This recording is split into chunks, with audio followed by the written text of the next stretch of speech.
अच्छा, मैं ये बोल रहा हूँ कि मैं आज डिप्रिसिएशन के बारे में कुछ बताऊंगा आप लोगों को, ठीक है। डिप्रिसिएशन कौन सा एक्सपेंस है? यस, डिप्रिसिएशन का नेचर कौन सा है एक्सपेंस का? यस, डिप्रिसिएशन क्या एक्सपेंस है? ये डायरेक्ट एक्सपेंस है, ये पर्सनल एक्सपेंस है, ये कैश एक्सपेंस है, ये वेरिएबल एक्सपेंस है, फिक्स्ड एक्सपेंस है? क्या एक्सपेंस है depreciation? What is the nature of expense depreciation? कोई पूछे तो डिप्रिसिएशन क्या है? क्या है? You have cleared your group 1, क्या होना पता होना चाहिए क्या है डिप्रिसिएशन। हाँ, नहीं, डिप्रिसिएशन क्या एक्सपेंस है? कैश एक्सपेंस है, नॉन कैश एक्सपेंस है, क्या एक्सपेंस है? सीधा सा मतलब है, डिप्रिसिएशन नॉन कैश एक्सपेंस है। क्या डिप्रिसिएशन हम लोगों को कैश रिसीव करते वापस ला के देते हैं क्या? नहीं, ये नॉन कैश एक्सपेंस है। नॉन कैश एक्सपेंस का मतलब क्या होता है? ये चार्ज होता है पर हम लोग को पता नहीं चलता। डिप्रिसिएशन चार्ज होता है पर हम लोग को पता नहीं चलता। याद करो तुम लोग, जब तुम लोग प्रॉफिट बिफोर टैक्स निकालने के बाद टैक्स चार्ज करते हो, फिर क्या निकलता है? प्रॉफिट आफ्टर टैक्स निकलता है। निकलता है कि नहीं? तो तुम लोग क्या करते थे जब तुम लोग डेप्रिसिएशन इस पे क्या करते थे? ऐड बैक कर देते थे। याद आया कुछ? डेप्रिसिएशन क्या करता है? ऐड बैक कर देता था, ठीक है। ये क्या था? पहले तो हम लोग क्या करते थे? सेल्स से कोई वेरिएबल कॉस्ट निकाल दो, फिक्स कॉस्ट निकालो, डेप्रिसिएशन निकालो, फिर ये निकलता है profit before interest and tax, फिर इंटरेस्ट निकलता है, फिर प्रॉफिट बिफोर टैक्स, फिर टैक्स आता था, उसके बाद ये बनता था, ठीक है।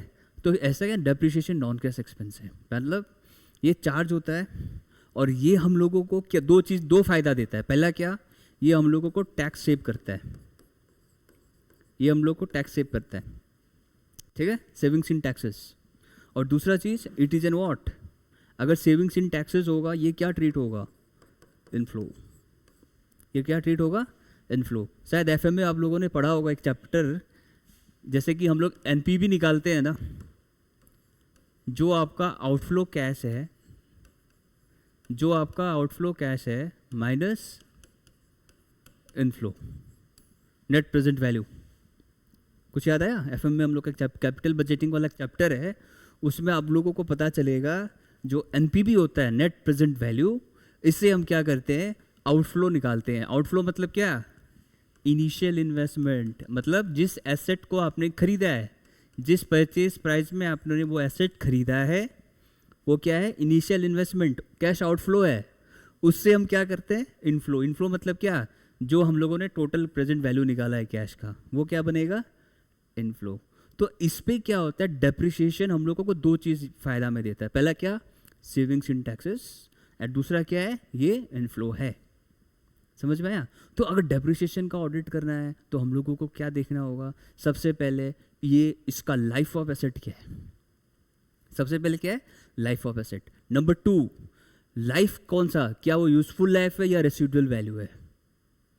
क्या वो यूजफुल लाइफ है या वो रेसिडुअल वैल्यू है? रेसिडुअल वैल्यू का मतलब पता है क्या होता है? रेसिडुअल वैल्यू का मतलब पता है क्या होता है? And value, scrap value. मतलब क्या है? ऑडिट के पॉइंट ऑफ व्यू से तुम लोगों को 4 बात ध्यान रखना है इसका, डेप्रिसिएशन का। बस ये 4 बात अगर समझ में आ गया तो समझ लो चैप्टर समझ में आ गया। पहला, डिटरमाइन करो इसका लाइफ ऑफ एसेट क्या है। डेप्रिसिएशन निकालने का 2 लाइफ है, एक होता है यूजफुल लाइफ और एक होता है तुम्हारा एसेस्ड लाइफ। मतलब यूज करने के बाद अगर एसेट में कुछ रिवैल्यूएशन होता है तो उसको क्या बोलेगा? एसेस्ड लाइफ, ठीक है। 2 चीज़ याद रखो। पहला क्या? उसका लाइफ ऑफ एसेट देखो। लाइफ ऑफ एसेट मतलब मैंने खरीदा है एसेट, तो जिस टाइम तक वो एसेट का यूज होगा वो क्या होगा? Useful life. और एसेस्ड लाइफ का मतलब क्या होता है कि अगर एसेट का कुछ रिवैल्यूएशन हुआ है, अगर एसेट में कुछ रिवैल्यूएशन हुआ है तो उसका लाइफ ऑटोमेटिक क्या हो गया? बढ़ गया।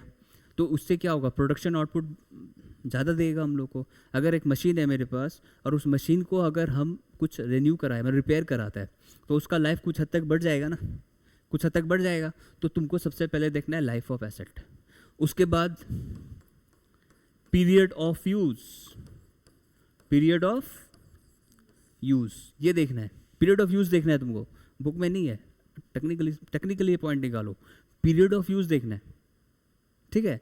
पीरियड ऑफ यूज़ देखने के लिए हम लोग को क्या देखना पड़ेगा, स्टेज 3 में आएगा, you have to see your class of assets, कि तुम लोग कौन से एसेट्स पे डेप्रिसिएशन चार्ज कर रहे हो। क्लास ऑफ एसेट्स, तुम लोग कौन से एसेट्स पे डेप्रिसिएशन चार्ज कर रहे हो। ऑडिटर को ये देखना है कौन सा एसेट्स है, क्या ये फिक्स एसेट्स है, क्या ये नॉन करेंट एसेट्स है, क्या ये करेंट एसेट्स है, कौन सा एसेट्स है ये, ठीक है। ये क्लास ऑफ एसेट्स तुम लोगों को देखना है। अब क्लास ऑफ एसेट्स का मतलब क्या होता है, क्लास ऑफ एसेट्स का मतलब होता है which are of similar nature, which are of similar nature, ठीक है।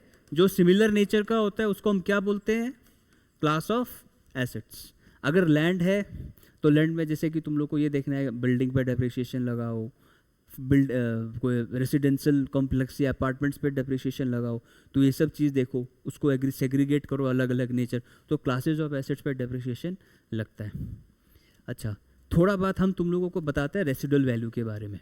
रेसिडुअल वैल्यू क्या होता है, रेसिडुअल वैल्यू हम लोग ये देखा जाता है कि एसेट का लाइफ जब ख़त्म होता है, मतलब एसेट का यूज़ करने तक उसका कुछ लाइफ होता है एसेट का, तो हम लोग उसको यूज़ कर करके उसका हम लोग कच्चा तेल निकाल देता है, ख़त्म हो जाता है कुछ हद तक, वो बेकार हो जाता है कुछ हद तक। 10 साल 15 साल 30 साल यूज़ किया, तो उसके बाद में जो तुम्हारा एंड वैल्यू बचा है डेप्रिसिएशन चार्ज करने के बाद, या SLM हो या WDV हो, जो एंड वैल्यू बचा है तुम्हारा आखिरी साल में जो तुम लोग डेप्रिसिएशन लगाया है उसका, वो जो एंड वैल्यू बचा है उसको क्या बोला जाता है, रेसिडुअल वैल्यू। और रेसिडुअल वैल्यू हमेशा दो बात में ध्यान रखना, कोई अगर बोले तो रेसिडुअल वैल्यू में अगर हम लोग एसेट को बेचे या अगर हम लोग एसेट पे जब डेप्रिसिएशन निकालना चाहे, अगर रेसिडुअल वैल्यू है तो हम लोग दो बात का ध्यान रखेगा। क्या, सबसे पहले देखो क्या थर्ड पार्टी कमिटमेंट कर रहा है कि हमको ये एसेट खरीदना है। क्या अगर तुम्हारे पास में कोई थर्ड पार्टी आया है, अब आज तुम्हारे पास एक ट्रक खड़ा है, ट्रक को तुम 10 साल तक यूज़ किया, यूज़ करने के बाद में अब उसका जब एंड वैल्यू तुम्हारे पास लगा कि भाई अभी तो ख़त्म है, ये प्रॉफिट तो देने वाला नहीं है हम लोगों को, जब ये प्रॉफिट देने वाला ही नहीं है तो हम लोग क्या करेंगे, हम लोग यही करेंगे ना कि हम लोग क्या करेंगे, उसको उसकी रेसिडुअल वैल्यू कैसे निकालेंगे, हम लोग देखेंगे कि थर्ड पार्टी है क्या इस एसेट को खरीद ले। There must be what, commitment by a third party to purchase that asset. And number 2, availability of market, availability of market. ये सारा बात किस पे लिखा गया है पता है, ये जो सारा बात मैंने आपको बताया रेसिडुअल वैल्यू के बारे में, ये सारा बात कहाँ पे लिखा गया है, ये सारा बात लिखा गया है, ये याद रख लो, इंड AS 38, इंड AS 38, ये सारा बात रेसिडुअल वैल्यू के बारे में इंड AS 38 में लिखा गया है कि अगर कोई पूछे कि रेसिडुअल वैल्यू आपको निकालना है कौन सा, अगर वो इंटेंजिबल एसेट्स है, एक्चुअली इंड AS 38 जो बात करता है वो इंटेंजिबल एसेट्स के बारे में बात करता है, ठीक है, इंटेंजिबल एसेट्स के बारे में बात करता है। अच्छा, टेंजिबल एसेट्स का रेसिडुअल वैल्यू हम लोग का सेम, कुछ हद तक सेम ही है कि मार्केट होना चाहिए, तो उसमें भी थर्ड पार्टी का अवेलेबिलिटी होना चाहिए। तो दो फैक्टर तुम लोग लिख के आ सकता है from your knowledge point of view, availability of market and commitment by third party. हाँ बोला है, कमिटमेंट दिया, yes I will purchase that asset, तो तुम लोगों को ये बात डिटरमाइन करना है। अच्छा, नेचर ऑफ एसेट देखना है, ये क्या टेंजिबल है, ये क्या इंटेंजिबल है, ये भी तुम लोग को निकालना है, उसके हिसाब से डेप्रिसिएशन चार्ज होगा। अच्छा, डेप्रिसिएशन चार्ज कैसे होता है, परसेंटेज के बेसिस पे चार्ज होता है, तो तुम लोगों को ये भी देखना है कि परसेंटेज बेसिस क्या है।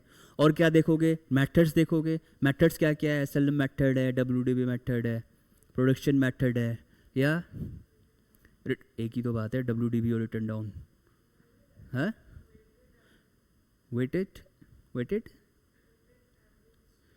एवरेज मेथड, ये डेप्रिसिएशन में है क्या, ये है, ये तो वैसे तो प्रोडक्शन मेथड भी है, प्रोडक्शन मेथड भी है, बहुत सारा मेथड्स है डेप्रिसिएशन का, वो कोई स्पेसिफाइड नहीं है, स्पेसिफाइड दो ही है, SLM एंड WDV, SLM और WDV। SLM लगता है ओरिजिनल कॉस्ट पे, जस्ट जिस दिन से तुम जो एसेट खरीदा था उस दिन से जो डेप्रिसिएशन तुम लगा के रखा है वो तुम्हारा SLM मेथड है। और WDV क्या होता है, जो बुक वैल्यू पे लगता है, WDV method.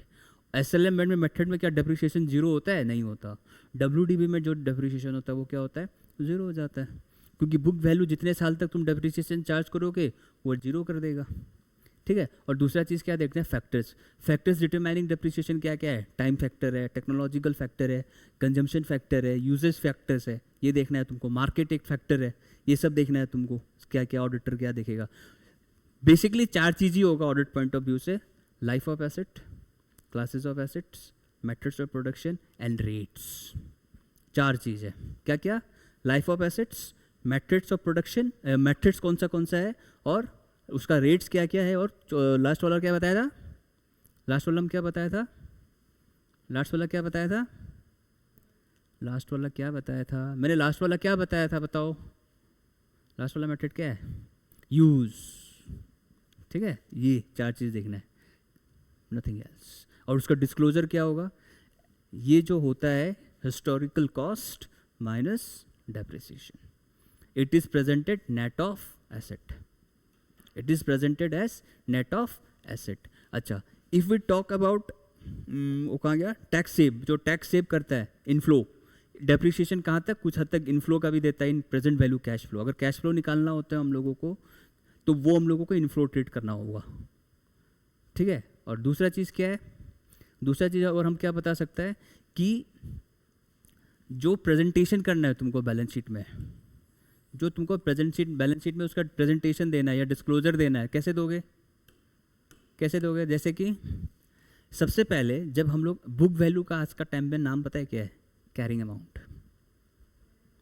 Book value of asset का आज का जो नया नामकरण किया है, क्या है वो? जैसे कि आज के टाइम पे पापा पहले चलता था, डैड चलता था, डाडा हो गया। अब डाडा के बाद पता नहीं कौन सा नाम आएगा। ठीक है। अभी क्या बन जाएगा? It's what? पहले बुक वैल्यू था, अब इसको क्या बोलते हैं? Carrying value. अब इसका नया नाम आ गया कैरिंग वैल्यू। ठीक है। याद रखो, शॉर्टकट मेथड है डेप्रिसिएशन निकालने का। क्या है? अगर कॉस्ट ऑफ एसेट्स है, कॉस्ट ऑफ एसेट उठाओ, उससे माइनस करो क्या? डेप्रिसिएशन, और उससे माइनस करो इम्पेयरमेंट लॉसेस। इम्पेयरमेंट लॉसेस का मतलब पता है क्या होता है? ये फॉर्मूला है, cost of asset minus depreciation minus impairment losses. इससे क्या निकलता है? Carrying value. क्या निकलता है? Carrying value. डेप्रिसिएशन। अच्छा, एक टेक्निक और है, एक वर्ड और आता है डेप्रिसिएशन का, एक्यूमुलेटेड डेप्रिसिएशन। एक्यूमुलेटेड डेप्रिसिएशन कहीं सुना होगा तुम लोग, एक्यूमुलेटेड डेप्रिसिएशन। एक्यूमुलेटेड डेप्रिसिएशन का मतलब क्या होता है? कैश फ्लो स्टेटमेंट पढ़ा हुआ है ना, तो उसमें कंसेप्ट आता था ना एक्यूमुलेटेड डेप्रिसिएशन। एक्यूमुलेटेड डेप्रिसिएशन आता था ना, वो क्या होता है? एक्यूमुलेटेड का मतलब क्या होता है? How much you have utilised, how much you have used. Accumulated depreciation होता है ना जो कॉस्ट बेसिस पे लगता है, वो आप लोग ग्रुप 1 पे पढ़ेगा। उसमें क्या था कि उस पर होता था कि एक आपका डेप्रिसिएशन के बारे में बोलता था कि एक्यूमुलेटेड डेप्रिसिएशन, और बैलेंस शीट में आपको दिया हुआ रहता था लायबिलिटी में, देखना ये एक्यूमुलेटेड डेप्रिसिएशन या प्रोविज़न ऑफ डेप्रिसिएशन। याद है? हाँ, याद है? लायबिलिटी में आता था प्रोविज़न ऑफ डेप्रिसिएशन। वो क्या है? यूज़ है, प्रोविज़न बना के रखा है इस डेप्रिसिएशन का। इससे हम लोग डेप्रिसिएशन बनाता है। कैसे बनाता था? जैसे हम एक्यूमुलेटेड डेप्रिसिएशन का अकाउंट बनाता है, हम बोला ना ये सारा चैप्टर्स अकाउंट्स का चैप्टर्स है। जैसे कि यहाँ पे हम लोग लिखते थे टू बैलेंस बीडी। ठीक है। यहाँ पे हम क्या लिखते थे? To balance CD. यहाँ पे क्या लिखते थे? To fixed asset. और जो बैलेंसिंग फिगर आता था वो क्या निकलता था? Depreciation during the year. ठीक है, ये आता था। I am not goods in account, एकदम गधा है हम। फिर भी जहाँ तक हमको पता है इसका अकाउंट लेजर पोस्टिंग ऐसे ही होता है, इसका लेजर पोस्टिंग ऐसे ही होता है। तुमको डेप्रिसिएशन निकाल, तो तुम लोग क्या करता था? नेट प्रॉफिट में ये डेप्रिसिएशन ऐड करता था, ये डेप्रिसिएशन ऐड करता था। और ये फिक्स एसेट कहाँ से आया? ये फिक्स एसेट जो आया था हम लोग फिक्स एसेट अकाउंट से बनाया है। ठीक है, समझ में आया? तो ये 4-5 चीज़ तुम लोग को देखना है। अच्छा, कौन सा अकाउंटिंग स्टैंडर्ड इंड एस ये अकाउंटिंग स्टैंडर्ड लगता है डेप्रिसिएशन के लिए? 10 + 16 प्रॉपर्टी प्लांट एंड इक्विपमेंट। ये 3-4 बात तुम लोगों को ध्यान रखना है। और इसको बैलेंस शीट में कैसे दिखाओगे? बैलेंस शीट में कैसे दिखाओगे? Fixed asset less depreciation, it will be net of amount. It will be what? Net of amount. इसको क्या बोलते हैं? ग्रॉस। ठीक है, ये ग्रॉस अमाउंट होता है। ये चीज़ तुम लोग को ध्यान रखना है। समझ में आया? ओके। अच्छा, उसके बाद में आता है फाइनेंस कॉस्ट। फाइनेंस कॉस्ट क्या होता है? इंटरेस्ट। इंटरेस्ट का दूसरा नाम क्या है? Finance cost. ठीक है, तो अब फाइनेंस कॉस्ट क्या होता है? इंटरेस्ट का मतलब क्या है बताओ तो? इंटरेस्ट 2 चीज़ है। इंटरेस्ट 2 चीज़ है। ये जो जितना भी पॉइंट्स आ रहा है ना इस चैप्टर्स पे, बस तुम लोग इसको रट्टा नहीं लगाना, प्लीज़ रट्टा मत लगाना इस चैप्टर्स को। ये जितना भी चैप्टर्स अभी आएंगे ना, इसको रट्टा नहीं लगाना है, बस रीड करो उसको, गो थ्रो। पॉइंट तुम लोग को पता है कैसे तुम लोग ट्रीट कर रहे हो उसको, बस तुम लोग गो थ्रो करो उस चीज़ को, बस समझो। अभी देखो फाइनेंस कॉस्ट का मतलब क्या होता है? फाइनेंस कॉस्ट का मतलब क्या है? इंटरेस्ट। अब इंटरेस्ट तो 2 चीज़ का बारे में बात करता है। क्या चीज़ का? पहला, क्या वो लाइबिलिटी वाला फॉर्म पे है, मतलब in the form of loan, in the form of loan, और whether it is in the form of income, मतलब व्हाट? रिसिप्ट्स। कुछ रिसिप्ट्स हो रहा है। अब रिसिप्ट्स कैसे होगा? या तो तुम कुछ इन्वेस्टमेंट करके रखा है, एफडी है, आरडी है, कुछ तुम्हारा इन्वेस्टमेंट्स है, तो तुमको इंटरेस्ट मिल रहा होता है। तो ऑडिटर अगर फाइनेंस कॉस्ट के बारे में देखेगा तो ऑडिटर सबसे पहले क्लासीफाई क्या करेगा कि नेचर ऑफ इंटरेस्ट क्या है, क्या वो एक्सपेंडिचर फॉर्म पे है, क्या वो इनकम वाला फॉर्म पे है। अच्छा, अगर वो इनकम वाला फॉर्म पे है तो तुम लोगों को क्या देखना है? किस पे इन्वेस्टमेंट करके रखा है, एफडीज भी है, क्या टर्म्स डिपॉजिट्स है, क्या रेट ऑफ इंटरेस्ट है, सब कुछ तुमको देखना होता है। और क्या क्या देखना होगा? पेबल है, लोन है, तो बैंक से लोन अगर लिया है तो तुम उसका क्या देखोगे? क्या रेट ऑफ इंटरेस्ट है, कौन सा मेथड ऑफ इंटरेस्ट लगा के रखा है। इंटरेस्ट निकालने का मेथड्स होता है ना, मेथड्स है ना। रेट ऑफ इंटरेस्ट क्या है, कितना वो पे कर रहा है, उसका शेड्यूल, लोन, ये लोन पेमेंट शेड्यूल देखना होता है हम लोगों को, पीरियड ऑफ शेड्यूल देखना होता है हम लोगों को, ये सब चीज़ तुम लोगों को देखना है। और क्या क्या देखना होता है इंटरेस्ट के लिए? क्या क्या देखना होता है इंटरेस्ट निकालने के लिए? मेथड्स। क्या मेथड्स हो सकता है? क्या तुम लोग वेटेड एवरेज मेथड लगाया है? इंटरेस्ट निकालने का वेटेड एवरेज मेथड है ना, क्या तुम लोग वेटेड एवरेज मेथड लगाया है, या फिर कौन सा मेथड लगाया है? सिंपल इंटरेस्ट मेथड लगाया है। ये मैट्रिक्स तुम लोग को डिटरमाइन करना होगा। अच्छा, उसके बाद में प्रेजेंट वैल्यू एन्युटी फैक्टर भी निकालना होता है हम लोगों को। प्रेजेंट वैल्यू एन्युटी फैक्टर भी निकालना होता है। प्रेजेंट वैल्यू का मतलब पता है कि आज के टाइम पे अगर मैंने 10 साल पहले, उस टाइम मैंने 1 लाख रुपए लगाए थे, आज के टाइम पे इसका कीमत कितना है, उसको क्या बोला जाता है? Present value factor. तो तुमको ये फैक्टर भी तुम लोग को ध्यान रखना है कि प्रेजेंट वैल्यू फैक्टर में ये सब चीज़ क्या क्या है। समझ में आया? और क्या हो सकता है? और क्या क्या हो सकता है बताओ? और क्या हो सकता है? और क्या हो सकता है इंटरेस्ट में? बताओ। अगर कंपनी लिक्विडेट हो गया, कंपनी का कुछ लोन्स था, तो कंपनी के ऊपर जो चार्ज ऑफ एसेट्स लगाया, तो उसका भी तो इंटरेस्ट कैलकुलेशन होता है। तो उसका इंटरेस्ट कैलकुलेशन कैसे होगा? उसका इंटरेस्ट कैसे होगा? कौन सा चार्ज देखना है? फिक्स चार्ज देखना है या फ्लोटिंग चार्ज देखना है? ये भी तुम लोगों को इंटरेस्ट पॉइंट में ऐड कर सकते हो कि वो क्या वो फिक्स चार्ज है या फ्लोटिंग चार्ज है। ये भी तुम लोगों को डिटरमाइन करना है, क्योंकि देखो इंटरेस्ट एक लाइबिलिटी फॉर्म है, लाइबिलिटी फॉर्म भी है, एसेट्स फॉर्म भी है। इन्वेस्टमेंट्स मतलब एसेट्स फॉर्म में क्या है? इन्वेस्टमेंट्स। एसेट्स में हमेशा इन्वेस्टमेंट्स के बारे में बात करेगा, और लाइबिलिटी में हमेशा लोन नेचर के बारे में बात करेगा। समझ में आया? ठीक है, तो अपना अपना देखना है। ऑकरेंस होगा सबसे पहले, तो कब ये ट्रांजेक्शन ओकर हुआ, ये चीज़ आएगा, ऑकरेंस बनेगा ना इसका। जिस दिन ट्रांजेक्शन होगा उसी दिन तो इंटरेस्ट लगेगा, डेट पे लगेगा। और क्या लगेगा? क्लासिफिकेशन देखो इसका, नेचर क्या क्या है। ये 4-5 बातें जो तुम लोग को ध्यान रखना है इसमें। समझ में आया क्या क्या है इंटरेस्ट के बारे में? कोई डाउट है? देखो ये जो जितना भी टॉपिक्स है ये सब अकाउंट्स रिलेटेड टॉपिक्स है। जिसका अकाउंट्स का बेस क्लियर नहीं है वो सामने वाले मंदिर पे जाओ और पूजा करके आओ। सच्ची बता रहा है, ये अकाउंट्स से रिलेटेड टॉपिक्स है। इसमें ऑडिट का कोई पॉइंट ऑफ व्यू नहीं, सब तुमको हिट एंड ट्रायल मेथड लगाना है। ठीक है, शुक्र करो ये एमसीक्यू बेस्ड नहीं है पूरा पेपर, अगर एमसीक्यू बेस्ड होता तो काम खत्म था। भगवान जी सुन लिया सबका, थ्योरेटिकल पेपर दे दिया। समझ में आया? और क्या क्या है दिखाओ, और क्या है? Depreciation, other expenses. अच्छा सेम वही बात। अब अदर एक्सपेंसेस, ये जो जितना भी हम लोग बात कर रहे हैं, ये पता है क्या चीज़ के बारे में है? ये हम लोग प्रॉफिट एंड लॉस अकाउंट का बात कर रहे हैं। हम लोग जो प्रॉफिट एंड लॉस अकाउंट उस दिन बनाया था ना पहला क्लास में, वो हम लोग उसी का बात कर। अब अदर एक्सपेंसेस में क्या क्या आएगा? अदर एक्सपेंसेस में क्या क्या आ सकता है? जो ऊपर नहीं आया वो इधर आएगा। अदर एक्सपेंसेस बिजनेस में हज़ारों एक्सपेंसेस है, हज़ारों एक्सपेंसेस है। क्या क्या है? क्या क्या एक्सपेंसेस है? हाँ, प्रिंटिंग स्टेशनरी एक्सपेंस है, रजिस्ट्रेशन चार्जेस है, हाँ, लीगल चार्जेस है, कंसल्टिंग चार्जेस है, अकाउंटिंग चार्जेस है, टैक्सेशन चार्जेस है, सिक्योरिटी ट्रांजैक्शन टैक्स है, हज़ारों टैक्सेस है। वो जो अदर एक्सपेंसेस होता है वो तुम कहाँ पे डालोगे? वो इनडायरेक्ट एक्सपेंसेस होगा ना। वो सारा अदर एक्सपेंसेस मतलब इनडायरेक्ट एक्सपेंसेस। वो इनडायरेक्ट एक्सपेंसेस का लिस्ट जो है वो एग्जॉस्टिव होता है, वो अब तुम बनाते रहो, वो कभी ख़त्म नहीं होने वाला। इसमें क्या है? Auditors should ensure that all the expenditure are genuine. For this purpose, he should vouch the expenditure on the relevant documents. तो एक्सपेंडिचर क्या होगा?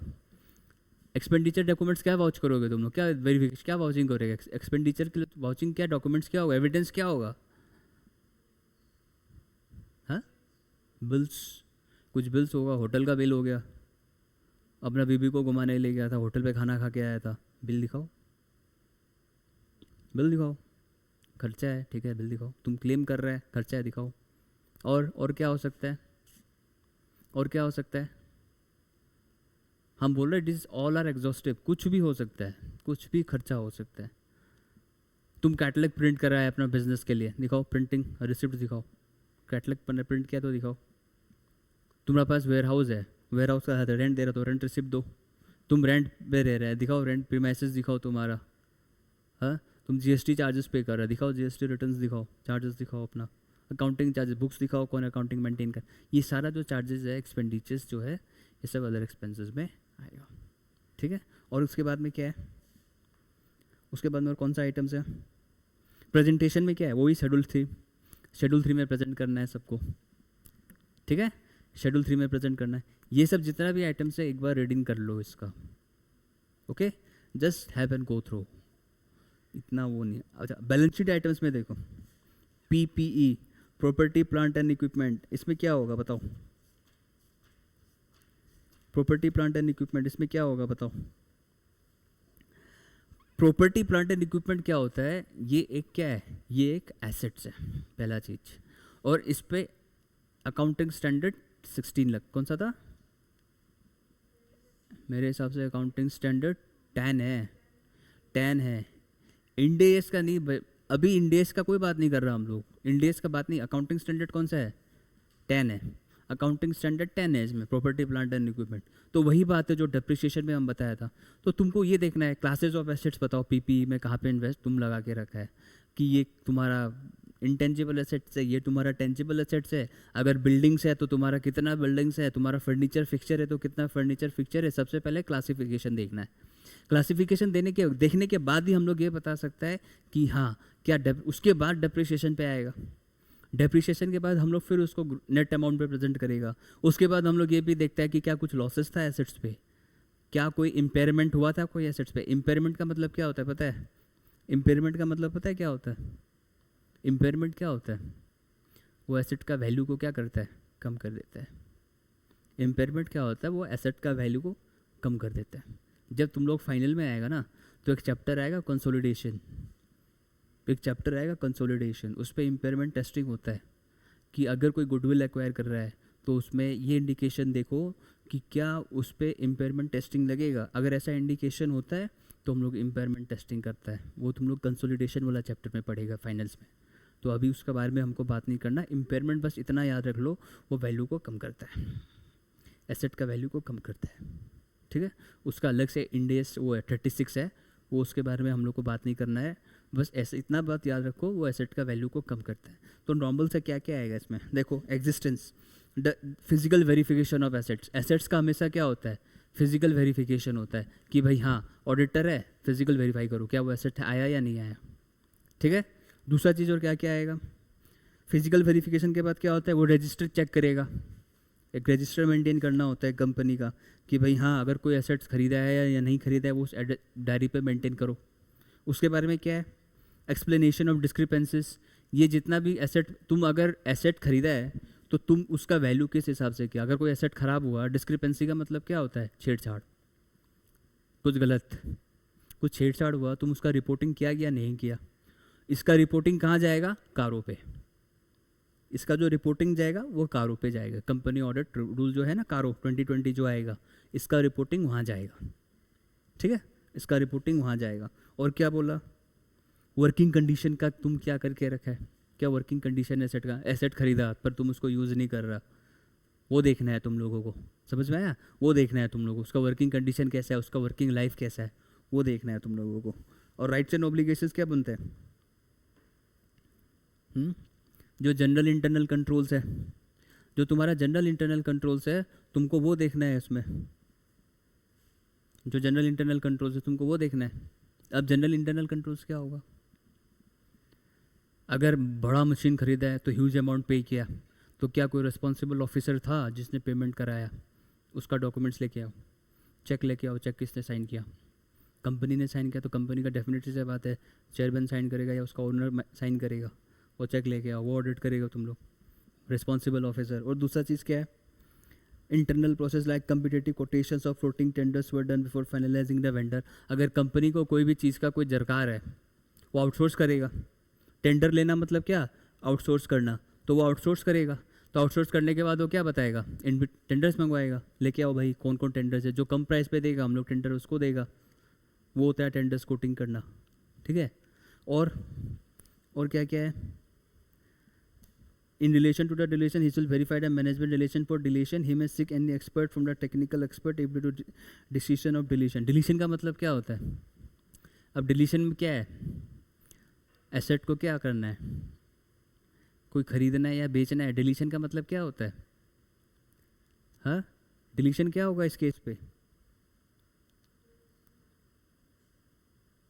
अगर तुमको टेंडर एक्सेप्ट नहीं करना, अगर तुमको जैसे कि कोई टेंडर लेना है, अगर तुमको टेंडर एक्सेप्ट नहीं करना है तो तुम वो टेंडर क्या करेगा, अभी तुमको दरकार नहीं है वो टेंडर का, तुम वो टेंडर ही ख़त्म करो ना, हटा दो उसको, ख़त्म करो, बोल दो हम लोग को दरकार नहीं है, we are not in the position to accept it, ख़त्म करो उसको, वो जो वेंडर का तुमको दरकार नहीं है उस वेंडर को हटा दो वहाँ से, वो होता है डिलीशन, ठीक है।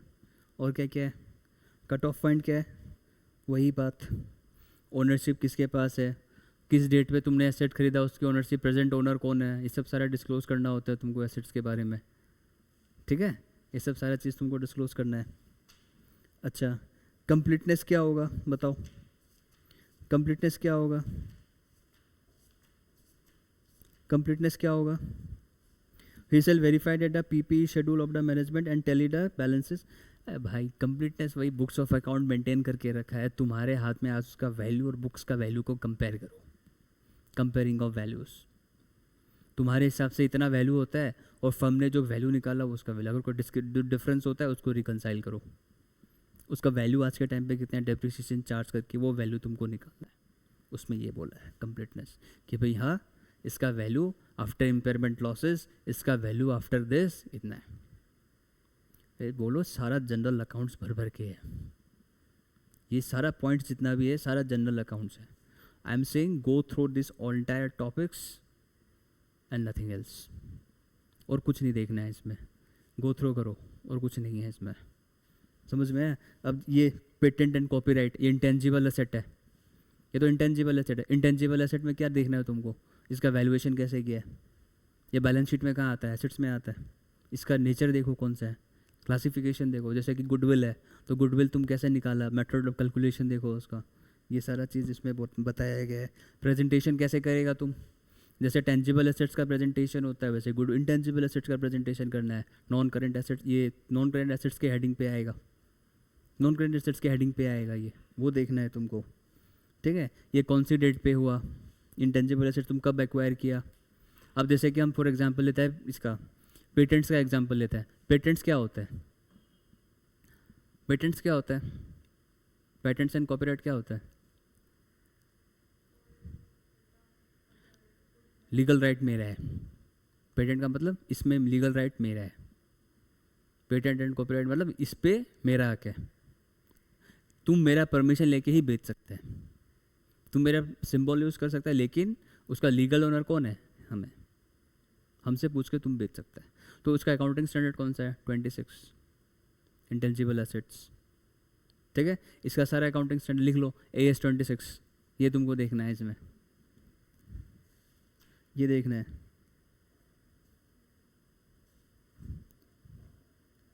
फिर ये स्टॉक इन ट्रेड है, stocks and trade. Next page में देखो, स्टॉक्स एंड ट्रेड। स्टॉक्स क्या है? एसेट। कौन सा एसेट है भाई? करंट एसेट्स है। ठीक है, stocks and trades, stocks and inventories देखो। स्टॉक्स का मतलब क्या होता है? करंट एसेट्स है। कौन सा इन्वेंट्री वैल्यूएशन लगेगा इस पे? Accounting standard 2, lower of cost या NRV। ठीक है, ये देखना है। अगर कोई एसेट बर्बाद हो गया, ऑब्सोलेट हो गया, या उसका वैल्यू कम हो गया, तुम उसको क्या करेगा? डिस्कार्ड कर दो, ख़त्म कर दो उसका वैल्यू, और उसका वैल्यू हम लोग नहीं लेता है। ठीक है, ये सब चीज़ तुमको इसमें देखना है। तुम्हारा स्टॉक ऑफ एसेट्स कितना है? एसेट कहाँ दिखाएगा तुम इसको? जब बस 2 बात याद रखो, इसका वैल्यूएशन और इसका प्रेजेंटेशन। वैल्यूएशन कैसे होता है? लोअर ऑफ कॉस्ट और NRV। NRV का मतलब क्या होगा? फ्यूचर सेलिंग प्राइस उस एसेट का कितना होगा। ठीक है, और दूसरा प्रेजेंटेशन। प्रेजेंटेशन कहाँ दिखाना है? करंट एसेट्स पे दिखाना है। किसका दिखाना है? 3 चीज़ का दिखाना है, raw material, work in progress and finish goods. ठीक है, raw material, work in progress and finish goods, ये क्या है? इन्वेंट्रीज है। ठीक है, ये सारा चीज़। और क्या हो सकता है इसमें? Valuation technique. अब इसका वैल्यूएशन कैसे निकालोगे? 2 मेथड्स होता है, फीफो मेथड और वेटेड एवरेज मेथड। ये 2 मेथड्स है इसका, बस। और क्या है इसमें? फीफो मेथड और वेटेड एवरेज मेथड। ये क्लास छोड़ने का झमेला बहुत ख़राब है, बीच में क्लास छोड़ रहे हैं। ठीक है, वेटेड एवरेज मेथड और फीफो मेथड। ठीक है, ये सारा चीज़ देखो, हम बिना देखे बता रहे हैं। ये सब चीज़ तुम लोग को खुद लिखना है। तुमको पूछ सकता है what is the account, what as an auditor how will you vouch और वेरीफाई इन्वेंट्रीज। क्या देखेगा? इन्वेंट्री। अब जैसे कि तुम्हारे पास स्टॉक ऑफ इन्वेंट्रीज है, किसी बिजनेस का इन्वेंट्री तुमको चेक करना, तुम क्या बताएगा? अब इन्वेंट्री का रजिस्टर लेके आओ, हम उसमें चेक करेगा। तुम बुक उसका वैल्यू को और तुम्हारा जो वैल्यू है उसको दोनों को मैच करेगा। वैल्यू मैच हो गया तो ठीक है, टैली हो गया। नहीं तो फिर तुम क्या करेगा? रिपोर्ट करेगा उसको। अगर कितना इन्वेंट्री वेस्ट हुआ, वेस्टेज हुआ, डिस्क्रिपेंसी हुआ, उसको भी रिपोर्ट करना पड़ेगा, उसका भी वैल्यूएशन निकालना पड़ेगा। ये सब सारा चीज़ तुमको इसमें लिखना है। और क्या है बताओ? नेक्स्ट टॉपिक क्या है? लोन्स। लोन्स क्या है? लोन्स में देखो क्या है? लोन्स क्या है? लायबिलिटी है, same as T of finance cost. Loans कहाँ पे आएगा? लोन कहाँ पे आएगा? लोन कहाँ पे आएगा?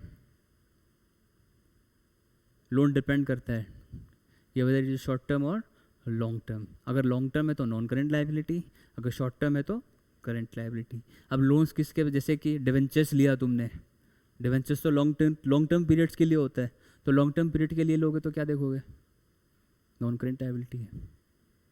ठीक है, रेट ऑफ इंटरेस्ट देखो, पेमेंट पीरियड्स देखो, मंथली पेमेंट्स देखो। ठीक है, और क्या देख सकते हो लोन्स में? क्या ये सिक्योर्ड है या अनसिक्योर्ड है? लोन तुम कितना पे किया, या कितना पे करना बाकी, कितना ड्यूज बचा है, आउटस्टैंडिंग कितना है, ये भी तुम लोग चेक करेगा उस पर। और क्या देख सकता है? और क्या देख सकता है बताओ? और क्या देख सकता है?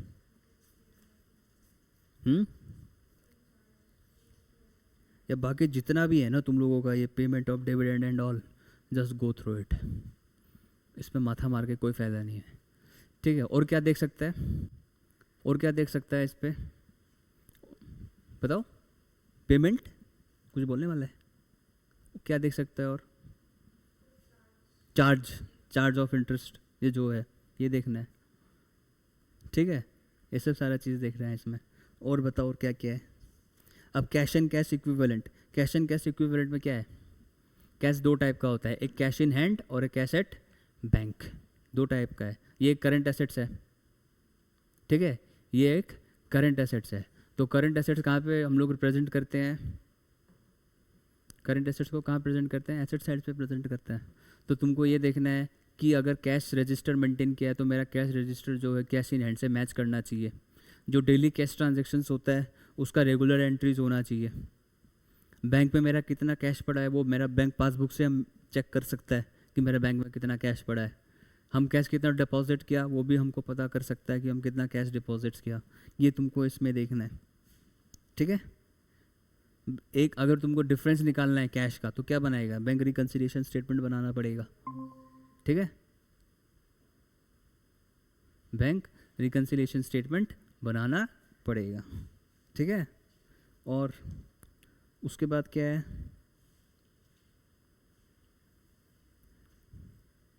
ये other equity, borrowings, dividend, reissue of forfeited shares, ये जितना भी जो है ना, इशू ऑफ बोनस शेयर्स, ये जितना भी पार्ट है you just go through it, you just go through it. या जैसे कि हम तुमको अभी इसका बताता है बोनस शेयर्स के बारे में।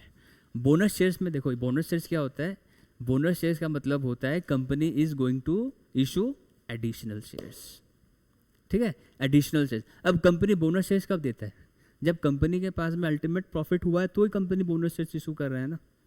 देखो कंपनी कितना चालू है, कंपनी जब बोनस शेयर्स इशू करता है बोलता है कि वाह भाई कंपनी तो हमको फालतू में शेयर दे दिया यार।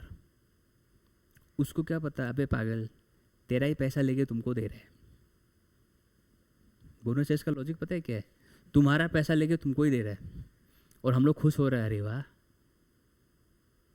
तुमको लगता है कंपनी एक्स्ट्रा पैसा इंकर करेगा हैं? बोनस क्या है, अब मान लो कंपनी को कोई एम्प्लॉय को एम्प्लॉयज़ पता है एम्प्लॉयज़ को कंपनी क्या देता है, एम्प्लॉयज़ को कंपनी इशॉप्स देता है। ये तुम लोग एडवांस अकाउंट्स में पढ़ रहा होगा, employ stock options plans, employ stock options plans. मतलब इसमें ये होता है, इसमें पीरियड्स होता है कुछ चीज़ का जिसको हम लोग वेस्टिंग पीरियड बोलते हैं, ठीक है।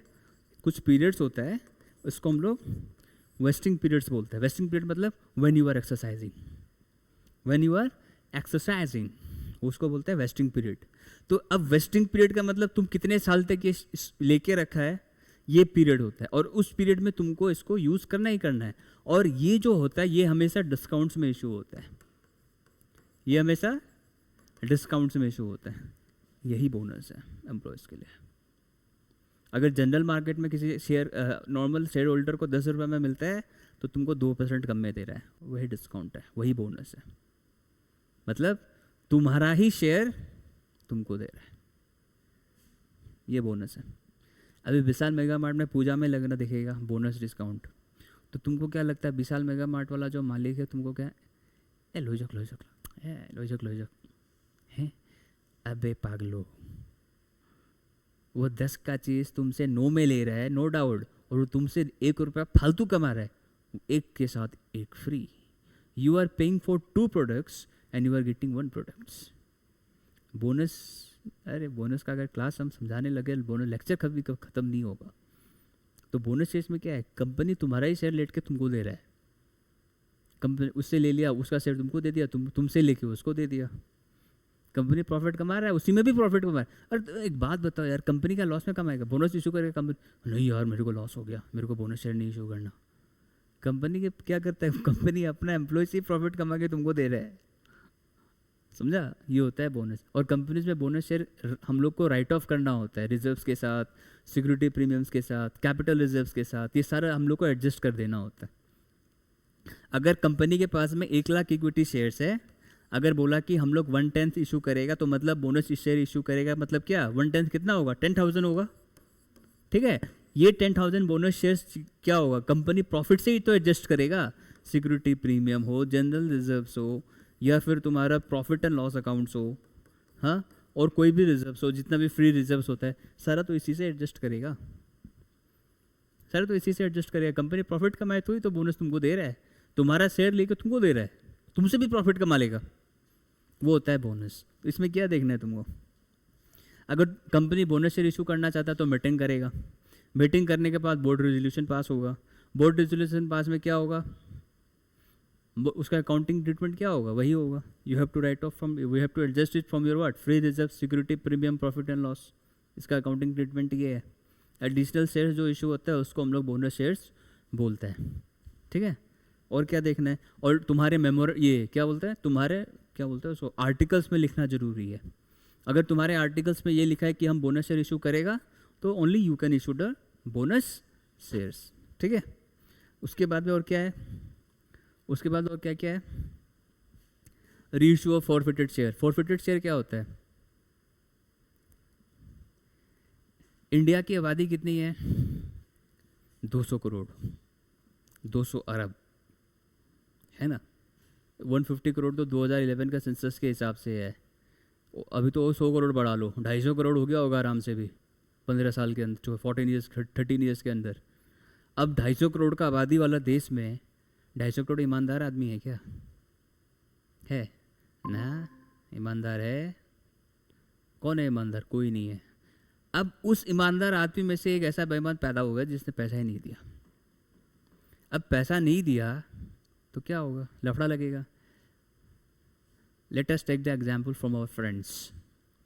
अभिलाष भाई, हाँ भाई बोल। यार मेरे को तुरंत 5,000 रुपये चाहिए।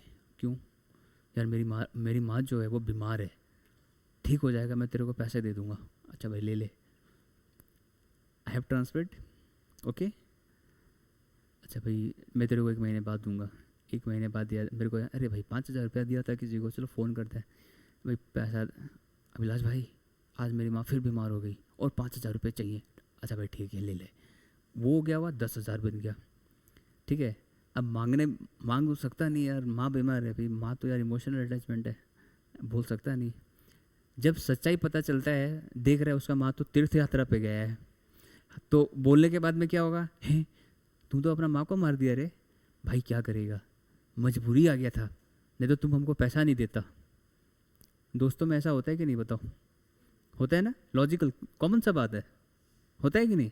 अच्छा अब तुम पैसा, अब तुम अपने रिश्तेदार से पैसा, अब तुम दे भी दिया, मानो रिश्तेदार को पैसा दे भी दिया तुम, एक खुराक पैसा दिसलो न है दीबो नहीं दिए ए देउता सकना আপুনি এবাৰ কি হ'ল ए मैं पैसा तो दिसलो भगवान अपनी साबुन की होल। अब तुम बोल नहीं सकता, तुमको मालूम है, तुम बोलेगा पापा धोएगा तुमको। चाचा से पैसा कौन मांग सकता? जैसे अभी मैंने पैसे दिए हैं पापा, वो अब वो फ़ोन करेगा तो चाचा को लगेगा ये पैसा मांग रहे, फ़ोन नहीं उठाएगा। घर जाके बोलेगा चाचा कहाँ गया चाची जी, बेटा आपके चाचा तो बाजार गए हैं, आपके चाचा तो वहाँ गए वहाँ गए। तो फिर हम लोग मांग नहीं सकता ना, क्योंकि वी आर बाउंड।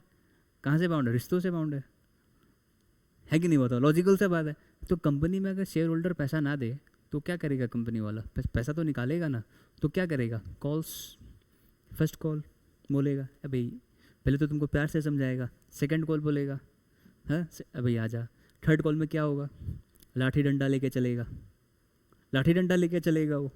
फिर वो नहीं करेगा, फिर क्या कर देगा? तुम्हारा शेयर ही कैंसिल कर देगा, उसको फोरफिटेड बोला जाता है ना। तो फिर फोरफिटेड पर फिर तुम उसको कैसे रिलीज़ करेगा? तुम पैसा पे करो, दोबारा अपना शेयर लो। तो शेयर पहले ब्लॉक होता है, उसके बाद वो री इशू होता है। जो ओरिजिनल शेयर्स था ना, वही तुम्हारा शेयर्स री इशू हुआ है, उसको बोला जाता है री इशू ऑफ फॉरफिटेड शेयर्स। अब प्रैक्टिकल एग्जांपल में ऐसा चीज़ अगर करे, आज तो जेन्युइन सा बात है, प्रैक्टिकल चीज़ तो हज़ारों ऐसा आदमी है जो पैसा खा के बैठा है, नहीं देखता है, दे इवन बात को अपना गला तक आने नहीं देते, पैसा ओ क्या करके लिप द टॉपिक। समझ में आया? अंजना जी यस सर। समझ में आ रहा है? फोरफिटेड, जी सर। हाँ, प्रैक्टिकल एग्जांपल से चीज़ को समझना जरूरी होता है। जी सर। Yes, very good. उसके बाद क्या है? डिबेंचर्स। अब डिबेंचर्स पे ओ माय गॉड, डिबेंचर्स का क्या खेल है? डिबेंचर्स भी क्या है? नॉन करेंट लायबिलिटी है, देना होता है। डिबेंचर्स मतलब क्या? आप लोगों को मैडम ने सिखाया होगा, debentures is an return depth, return acknowledgement. Return acknowledgement क्या? अबे तूने पैसा लिया तो तेरे को पैसा देना पड़ेगा, तुझे पैसा देना पड़ेगा। कब देना पड़ेगा? ड्यू डेट पे देना पड़ेगा, जिसको हम लोग शॉर्टकट क्या बोलते हैं? किस्ती। हिंदी में क्या बोलते हैं? किस्ती। ओहो आज तो EMI पे करना है, किस्ती। वो तारीख जब आता है ना किस्ती देने का, किस्ती देना भी एक टैलेंट है। I think it is N talent.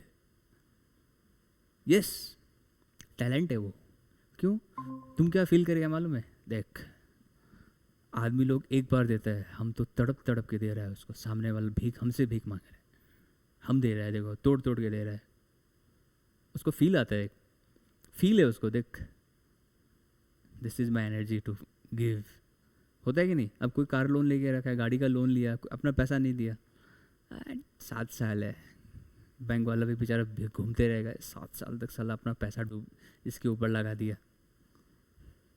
हाँ, आप लोग है ना, सर नीरज अरोड़ा का वीडियो देखा करो, CA Neeraj Arora. Hello sir, आपका स्टूडेंट ही हूँ।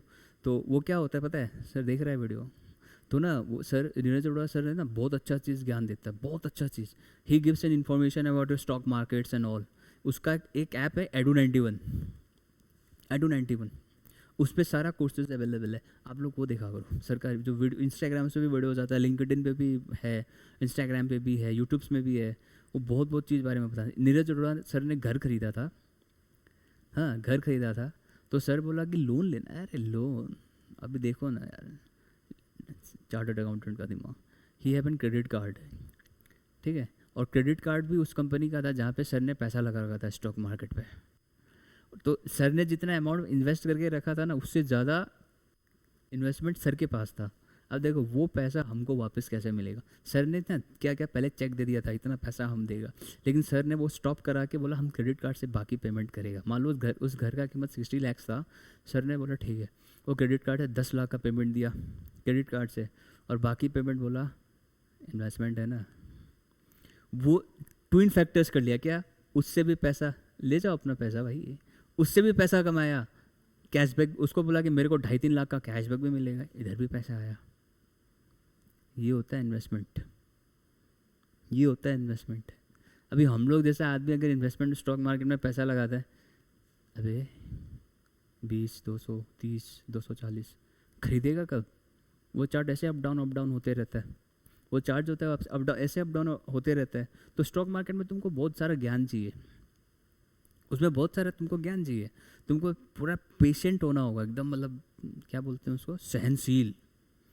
अबे डूब गया, अबे डूब गया।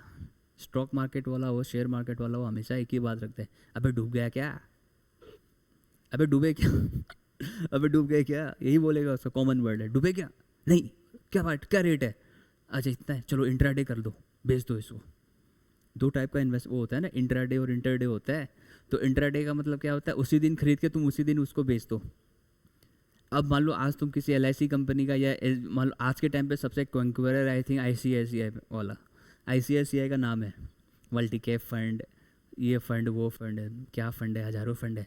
तो क्या करता है, ICICI बैंक, HDFC बैंक सबसे ऊपर है आज के टाइम पे। तो वो लोग क्या करेगा, अबे ICICI पे पैसा लगा, हाँ कितना, अबे मैंने 300 शेयर खरीद लिया, अच्छा एक काम कर, 2 बजे तक वेट करते हैं।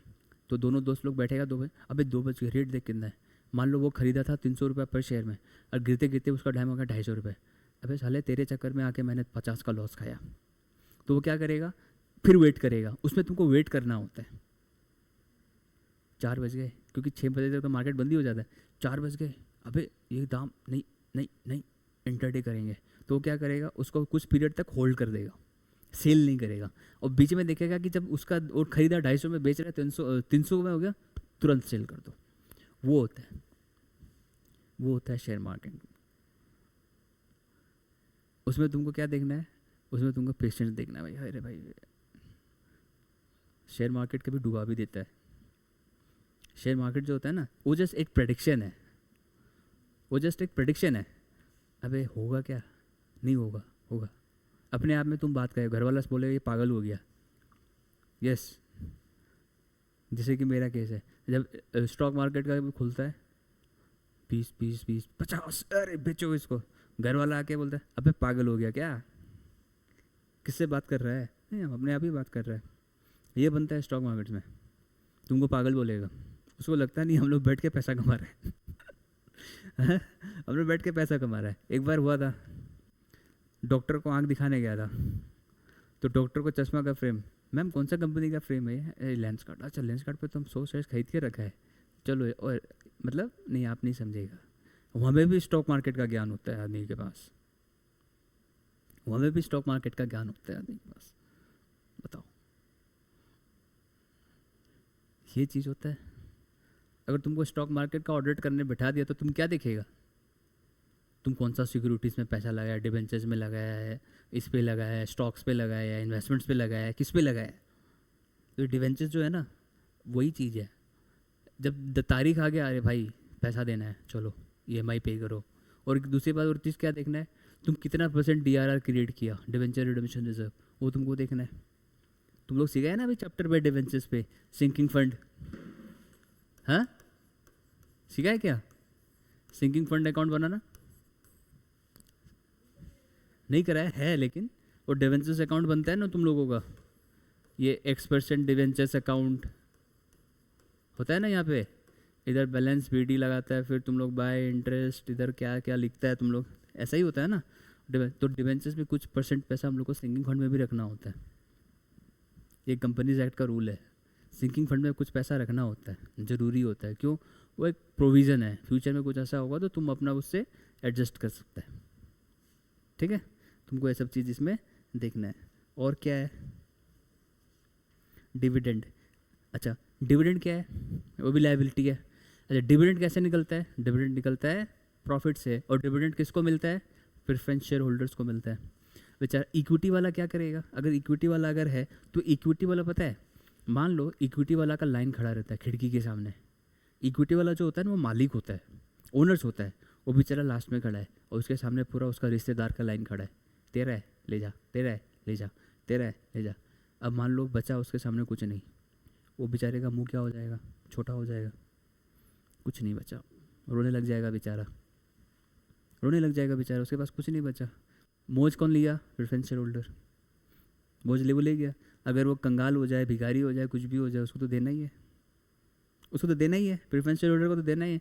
या तो वो मेरा गला दबा के दे, उसको तो देना ही पड़ेगा, क्योंकि प्रेफरेंस शेयर होल्डर का तो सीधा बात लिखा है। वो क्या बोलेगा प्रेफरेंस शेयर वाला?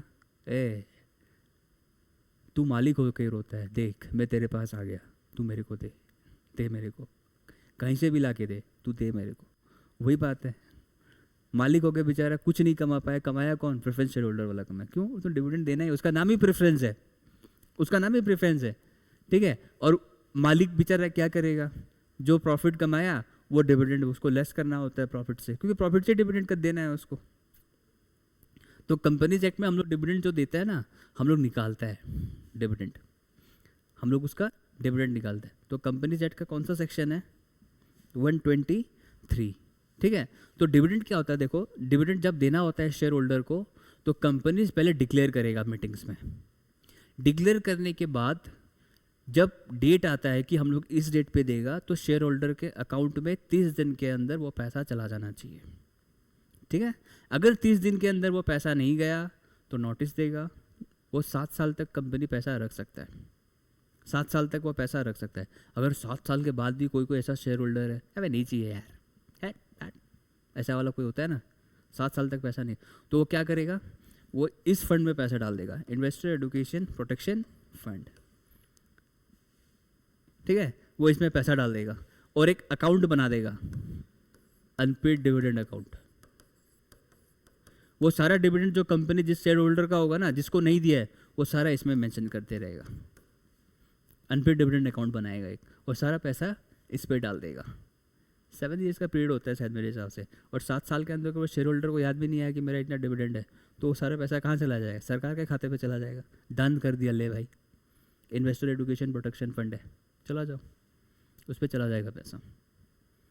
समझ में आया? तुमको एक शेड्यूल बैंक में अकाउंट भी खोलना पड़ता है, तुमको एक शेड्यूल बैंक में अकाउंट भी खोलना पड़ता है, स्टेट बैंक में, सरकारी बैंक।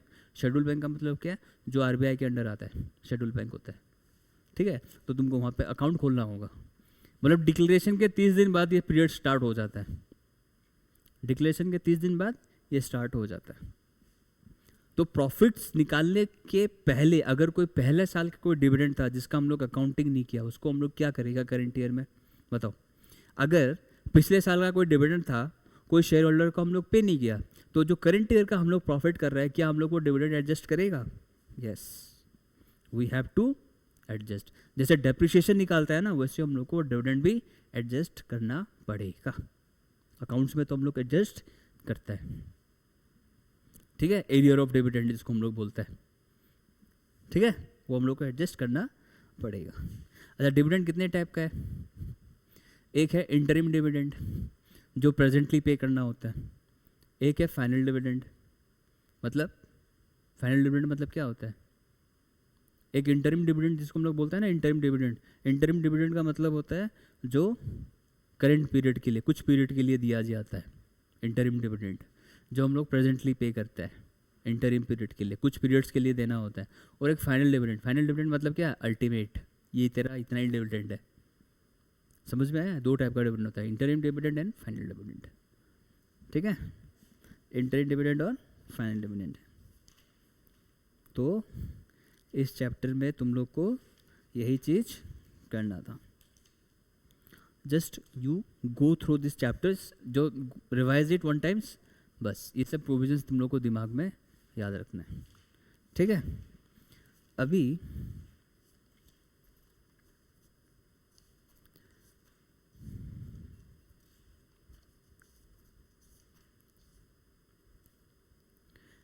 तुम लोग आओ नेक्स्ट चैप्टर पे, जिसका नाम है, पेज नंबर देखो 583, ऑडिट सर्टिफिकेट और ऑडिट रिपोर्ट। ठीक है, ऑडिट सर्टिफिकेट और ऑडिट रिपोर्ट। देखो, एक ऑडिट रिपोर्ट क्या होता है? ऑडिट रिपोर्ट का मतलब होता है जहाँ पे ऑडिटर ओपिनियन एक्सप्रेस करता है। ठीक है, जहाँ पे ऑडिटर ओपिनियन एक्सप्रेस करता है। और ऑडिट सर्टिफिकेट क्या होता है? ऑडिट सर्टिफिकेट क्या होता है बताओ? ऑडिट सर्टिफिकेट क्या होता है? एक रिटन समरी, एक रिटन समरी कि भाई मैंने जो काम किया वो कंफर्म है, वो बिल्कुल सही है। सर्टिफिकेट। अब जैसे कि हम लोग क्लास 12 पास करने के बाद हम लोग को पास सर्टिफिकेट मिलता है ना, वो क्या है? क्या है कि भाई हाँ, ये स्कूल से पास हो चुका और इसका खेला खत्म। ठीक है, पास हो गया, चल। वो क्या है कि भाई हाँ, he has cleared his exams, वो पास हो चुका। तो ऑडिट सर्टिफिकेट क्या होगा? हाँ भाई, मैंने जो फाइनेंशियल स्टेटमेंट्स बनाया है वो ट्रू एंड फेयर है, उसमें कोई गलती नहीं। वो होता है ऑडिटर सर्टिफिकेट। और ऑडिटर ओपिनियन क्या होता है कि तुम, ऑडिट रिपोर्ट क्या होता है? तुम ओपिनियन देता है। ठीक है, सेकंड डिफरेंस क्या है? वही बात बोला है, it is an expression of opinion. और ऑडिट सर्टिफिकेट क्या है? Confirmation of correctness and accuracy about some matters. अच्छा, कोई ऐसा मैटर्स आ गया जो ऑडिटर को लगता है कि भाई हाँ हमको इंक्लूड करना होगा, तो वो क्या ऑडिट रिपोर्ट पे इंक्लूड करेगा? अगर कोई ऐसा मैटर्स होता है जो ऑडिटर को लगता है कि मेरे को इंक्लूड करना है, तो क्या वो उस पर इंक्लूड करेगा? यस, डेफिनेटली सब बात है, इंक्लूड करना पड़ेगा उसको ऑडिट रिपोर्ट में। तो वो अपना ओपिनियन उसी हिसाब से चेंज करेगा, करेगा कि नहीं? तो ऑडिट सर्टिफिकेट में ऐसा होता है क्या? ऑडिट सर्टिफिकेट में अगर कोई ऐसा मैटर आता है जो तुमको लगता है कि भाई गलत था, सही था, तो तुम उसको देख सकता है क्या? हाँ, यू कैन से कंफर्म कर सकता है, लिखा हुआ है ना, it is a confirmation of correctness and accuracy about some matters. ठीक है, थर्ड पॉइंट क्या है? The report is based on the assumptions and estimations. Yes, तुम जो ओपिनियन दिया है, अब मान लो तुम अगर बोल रहा है कंपनी का प्रोजेक्टेड सेल्स 5 साल के अंदर इतना होगा, कोई ज़रूरी है होगा? यू हैव एज्यूम्ड ओनली ना। तुम तो ज्ञान शास्त्री तो है नहीं, तुमको ऐसा ज्ञान शास्त्री है कि तुम बता सकता है कि भाई हाँ 5 साल बाद मेरे साथ ही होगा? है? वो तो भगवान विष्णु को भी नहीं पता, तो वो क्या बोल सकता है? वो एजम्पशंस है। लेकिन ये क्या है? जो ऑडिटर सर्टिफिकेट है क्या है? ये एक्चुअल फिगर्स पे बेस्ड है। ये डिफरेंस बहुत इंपॉर्टेंट है। ये क्या है? ये एक्चुअल फिगर्स पे बेस्ड है। और दूसरा बात क्या बोला? ऑडिट रिपोर्ट लार्ज होता है तो ऑडिट सर्टिफिकेट क्या होता है? लिमिटेड है। ये लिमिटेड ओपिनियन के लिए है, लिमिटेड मैटर्स के लिए है। हर मैटर पे ऑडिटर सर्टिफिकेट इशू करेगा क्या? है? नहीं करेगा, तो लिमिटेड है। ऑडिट रिपोर्ट क्या है? लार्ज है, लार्ज अप्रोच है उसका। दूसरा क्या बोला? The scope of giving constructive advice to the company. मतलब क्या होता है ऑडिट रिपोर्ट? कि भाई देखो, मैंने आपका जो ट्रांजेक्शन्स ऑडिट किया है वो ओपिनियन देता है कि देखो कि भाई हाँ आपका ये हो रहा है, तो you can have some improvements like internal audit. Internal audit मतलब क्या था? इम्प्रूवमेंट्स होना। तो वो तुमको बता सकता है कि देखो ऐसा ऐसा मैटर्स है, ये है वो है, सब जो उसको रिपोर्ट लगा, जो ओपिनियन था मैंने दे दिया, आप अपने उस ओपिनियन के हिसाब से आप अपना बिजनेस चलाओ। लेकिन ऑडिट ये क्या है? ये क्या होता है ऑडिट सर्टिफिकेट, ये auditor certificate, no scope of constructive advice, इसमें कोई एडवाइस अवेलेबल नहीं है, एब्सेंस ऑफ एडवाइस। और क्या है, audit report is based on facts assumptions and estimations, audit certificate is based on actual figures, वही बात फिर बता रहे हैं। और क्या बोला, audit report is an opinion by the auditor and does not guarantee the accuracy of the financial statement. सबसे बात है रीजनेबल एश्योरेंस, इस पॉइंट का मतलब क्या है, रीजनेबल एश्योरेंस। देख भाई गलती, देख ऑडिटर भी गारंटी नहीं लेता, देखो भगवान जी खुद गारंटी नहीं लेता है इंसान का, तो इंसान क्या गारंटी लेगा क्या? देखो कोई बोल सकता है क्या कि कोई 100% काम सही हुआ है, उसमें तो बता सा बात है नहीं, 5% काम तो गलत होगा ही होगा। हाँ, तुम स्टूडेंट्स का एग्जाम्पल ले लो, अब तुमको सीधा सा फंडा समझाता है, तुम स्टूडेंट्स का एग्जाम्पल से ले लो। अब 98% ला सकता है तुम, 99% ला सकता है, 100% ला सकता है क्या? ला सकता है कोई 100%? ला सकता है 100%? हाँ, भगवान बोलता है अबे साले तू मेरे से भी ज़्यादा होशियार है क्या? है, कोई बच्चा 98% लास्ट ला सकता है, 99.9 भी ला, 0.1% उसमें भी अटक गया ना। कोई पता है 100% हुआ है? नहीं हुआ ना, नहीं हुआ ना। तो देखो कोई काम 100% सही नहीं होता। एक बोल रहा है ना यार, एक क्या होता है कि उसको हम क्या बोल सकते हैं अभी, what I will say, perfectness कोई भी चीज़ में नहीं है। देखो कोई परफेक्ट नहीं है, कोई परफेक्ट नहीं है, इवन टॉपर भी परफेक्ट नहीं है भाई। टॉपर अगर किताब पे घिस रहा है तो उसका कोई कमजोरी भी होगा, उसका कोई कमजोरी भी होगा। अगर क्लास में कोई टॉपर है, अब क्लास में कोई टॉपर है, पढ़ाई में पूरा एकेडमिक पूरा टॉपर है वो, मतलब 98 99 के बारे में बात ही नहीं करता, 95 के ऊपर वो बात ही नहीं करता। अच्छा ठीक है, अच्छा हम लोग क्या है, एवरेज बच्चा है। तो अभी एवरेज बच्चा में भी कुछ कैपेबिलिटी टैलेंट्स होता है ना। अब मान लो उन दोनों बच्चा को कंपेयर करो, वो एकेडमिकली अच्छा है, वो एकेडमिकली अच्छा नहीं है, लेकिन वो स्पोर्ट्स में टॉपर है, वो क्रिकेट में टॉपर है, और उसको बैट उल्टा पकड़ना भी नहीं आता, उसको बैट पकड़ना भी नहीं आता, तो तुम कंपेयर कर सकते हैं क्या? तुम पढ़ के पैसा कमाएगा, हम खेल के पैसा कमाएगा। तो एवरीवन व्हाट डिफरेंट है, डोंट ट्रीट इज भाई वो है ऐसा। तो अपने आप को कभी ना ट्रीट मत करो कि भाई वो टॉप किया तो मेरा टैक्स में 60 है तो उसका 90 आया, वो कैसा है? तुम 60 लाए तो तुम्हारे लिए 60 पे तुम्हारा 90 है भाई। ये कंपैरिजन जो है ना अपने आप में कभी करना मत लाइफ में कभी भी। एक सीख है, you should never compare with others. तुम बोलेगा वाह रे यार क्या गाड़ी में घूमता है, मेरे पास भी ऐसा गाड़ी हो, क्या हुआ इसके ऐसे पास वो है ये है। Never compare with others. वो कंपैरिजन का, ह्यूमन लाइफ ही कंपैरिजन है, समझ में आया? ह्यूमन लाइफ ही कंपैरिजन है। ऑडिटर क्या बोलेगा? ऑडिट बोलेगा अरे यार ये छोटा बिजनेस का ऑडिट मिल रहा है यार, काश मेरे को डेलॉयट में मिल जाए, वैसा मिल जाए यार। अबे तुमको जो मिला है ना तुम उसी में खुश रहो। अभी ऑडिटर अगर बेचारा बोले यार छोटा सा 2-3 करोड़ 10 करोड़ का काम यार, 100 करोड़ का काम मिल जाए तो बस माता जी गंगा जी डुबकी मार के बस ऐसे करके तुम करेगा, तो ऐसा हो सकता है क्या? है no, I am saying the complete, हम सच बोल रहे हैं, I am saying truth, I am saying truth. Never compare.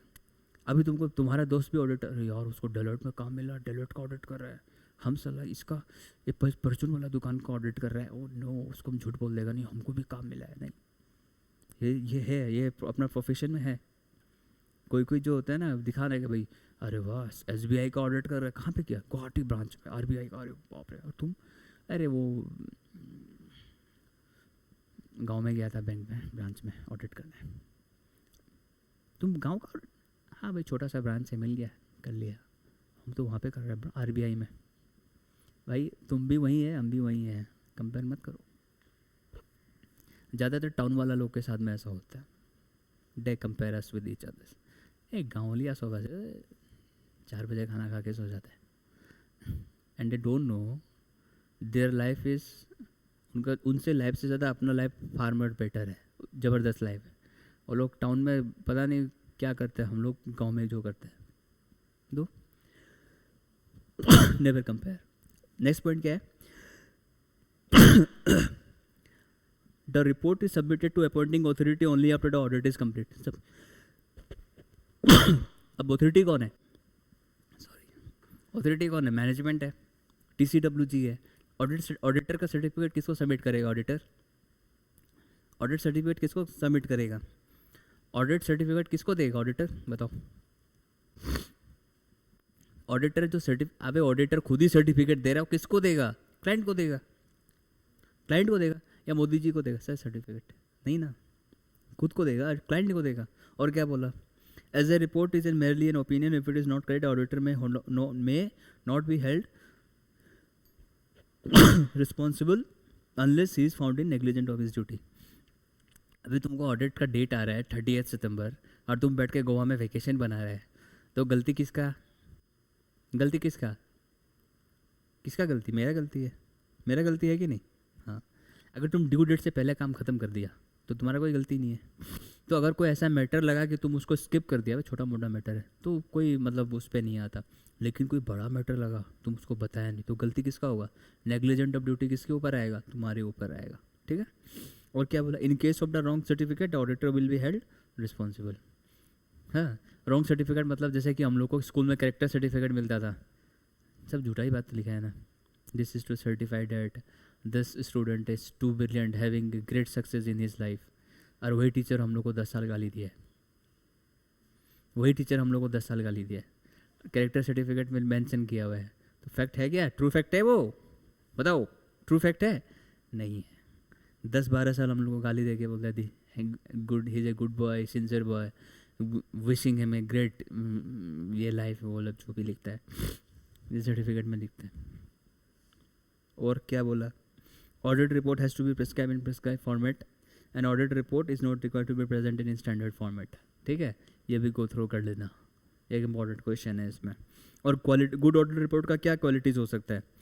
Simple होना चाहिए, क्लैरिसाइज कंसाइज होना नहीं होना चाहिए, क्लैरिटी होना चाहिए, मैटर्स अगर कोई ऐसा है तो तुमको क्लियरली वो मैटर बताना चाहिए, हाँ, ट्रांसपेरेंट होना चाहिए, यूनिफॉर्म होना चाहिए। और क्या क्या है जो तुम डिस्क्लोजर कर रहे हो वो प्रॉपरली एडुकेटली डिस्क्लोजर करो, इम्पार्शलिटी मत करो। तुम अपना चाचा का ऑडिट कर रहे हो तो तुम चाचा को बचा रहे, इम्पार्शलिटी मत करो, तुम अपना प्रोफेशन के साथ में खड़े रहो। और क्या, टाइम पे कंप्लीट करो। ठीक है, ये इसका क्या है? Essential characteristics. अच्छा, कंटेंट्स ऑफ ऑडिट रिपोर्ट क्या है? अब रिक्वायरमेंट्स है, देखो अब ये रिक्वायरमेंट्स है।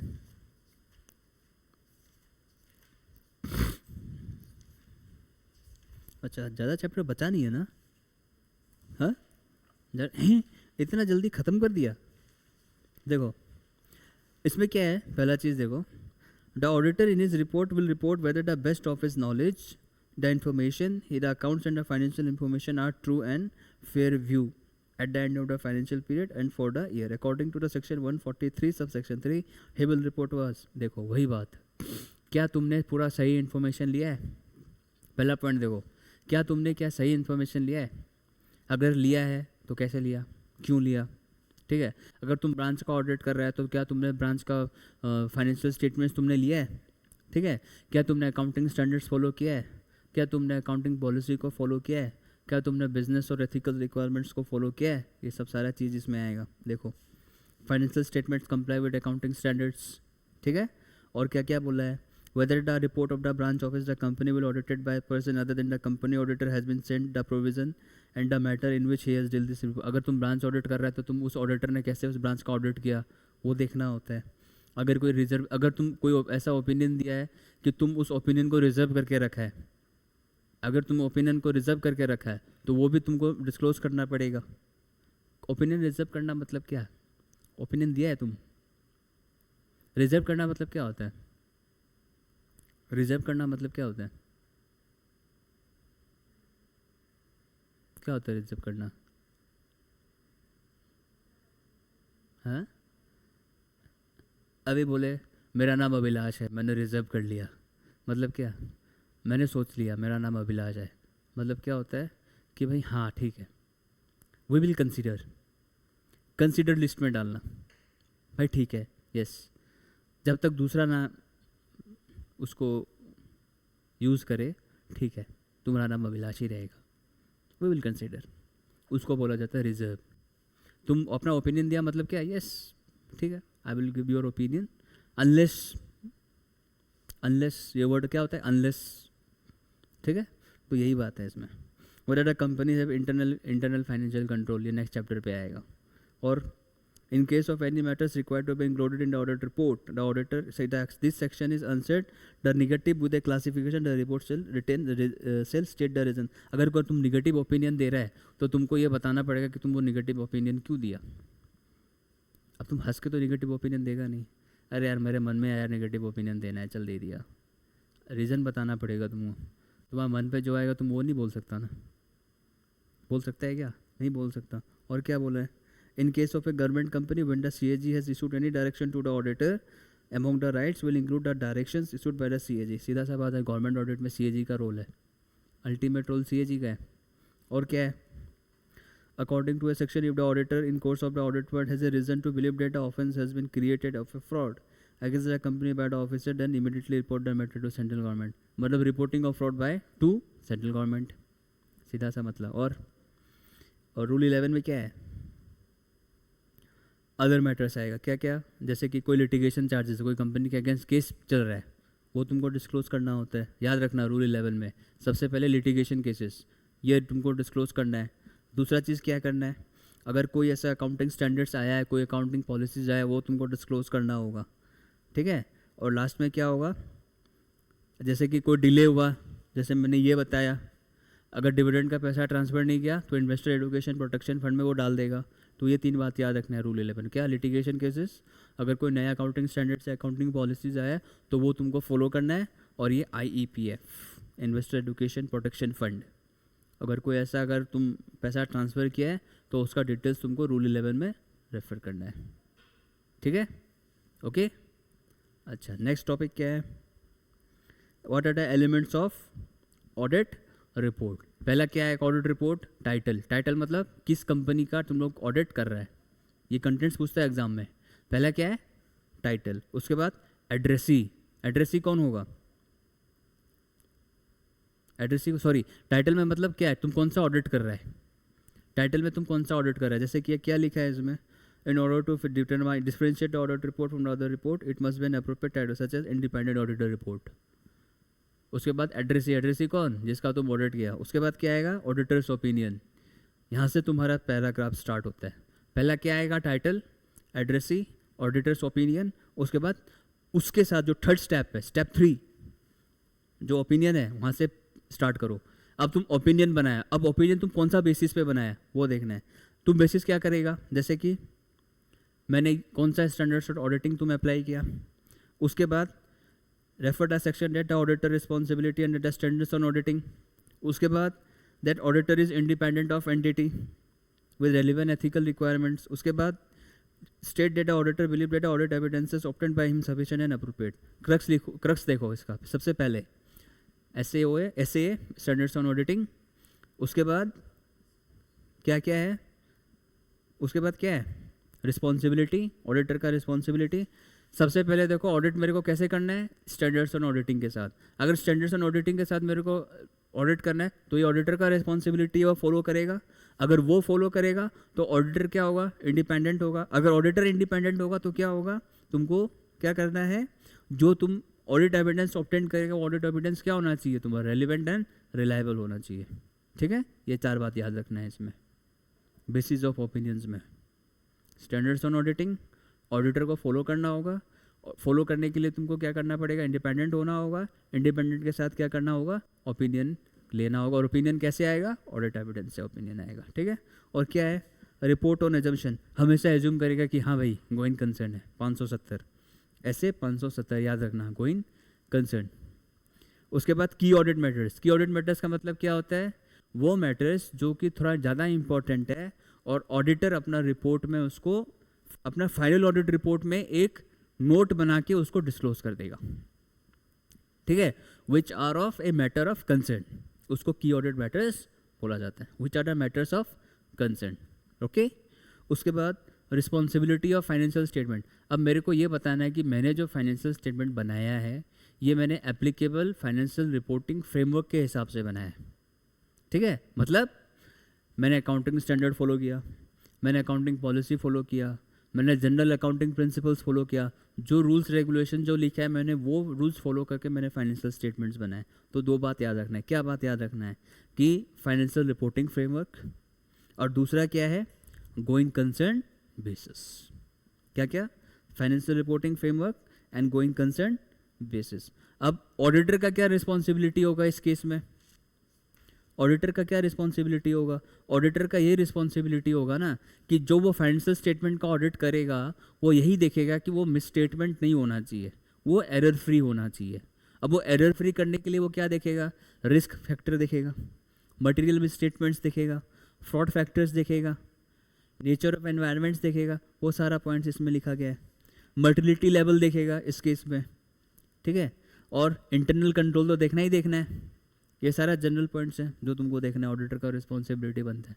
क्या तुमने फाइनेंशियल स्टेटमेंट्स को फाइनेंशियल रिपोर्टिंग फ्रेमवर्क के साथ बनाया है? अगर बनाया है तो कैसे बनाया है, ये ऑडिटर का रिस्पॉन्सिबिलिटी देखना। दूसरा, रिस्क फैक्टर को देखना। तीसरा, इंटरनल कंट्रोल को देखना। चौथा, क्या तुमने अकाउंटिंग पॉलिसी फॉलो किया? फिर क्या तुमने अकाउंटिंग स्टैंडर्ड्स फॉलो किया? क्या तुमने रूल्स एंड रेगुलेशंस फॉलो किया? क्या तुमने डायरेक्शंस फॉलो किया? ये सारा ऑडिटर्स का काम है देखना, वो इसमें लिखना है। और अदर रिपोर्टिंग रिस्पॉन्सिबिलिटी में क्या आता है? अदर रिपोर्टिंग रिस्पॉन्सिबिलिटी में ये आता है कि अगर कोई अदर रूल्स एंड रेगुलेशंस है तो वो रूल्स एंड रेगुलेशन तुमको फॉलो करना है, ठीक है। अच्छा, फिर उसके बाद बोला सिग्नेचर ऑफ द ऑडिटर। अब ऑडिटर ऑडिट रिपोर्ट जो साइन करता है वो कहाँ करता है? जो ऑडिटर होता है वो रिपोर्ट ऑडिटर ही साइन करेगा ना। तो जब ऑडिटर साइन करेगा तो तुमको दो तीन बात का ध्यान रखना है। उसमें डेट होना चाहिए, उसमें प्लेस होना चाहिए, उसका मेंबरशिप नंबर होना चाहिए, उसका फर्म का ऑफिस कहाँ पे है वो एड्रेस होना चाहिए। ये सब बेसिक चीज़ होना चाहिए इस पर, ठीक है, वो सब बेसिक चीज़ होना चाहिए।